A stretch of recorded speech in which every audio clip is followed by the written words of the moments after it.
یہ صرف تعلیم احکام شریعہ ہی لوگوں تک نہیں پہنچاتے بلکہ عالمین کی تدبیر بھی فرماتے ہیں۔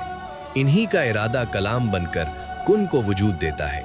اسی لیے اللہ تعالیٰ ان کی غیبت کی اہمیت کو بیان فرما رہا ہے، جیسا کہ پیغمبر اکرم نے ارشاد فرمایا کہ ہمارا وجود مقدس اس وقت پیدا ہوا جب نہ آسمان کا شامیانہ تھا، نہ زمین کا فرش تھا، نہ عرش تھا، نہ جنت، نہ دوزخ۔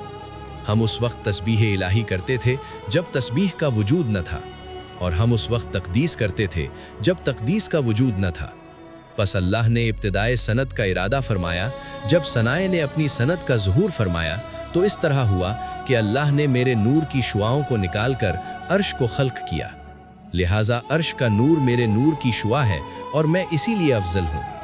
پھر علی کے نور کی شعاع نکالی اور اس سے ملائکہ کو خلق کیا، لہٰذا ملائکہ علی کے نور کی شعاعیں ہیں اور ان کا نور اللہ کے نور کی شعاع ہے، اسی لیے مولا علی تمام ملائکہ سے افضل ہیں۔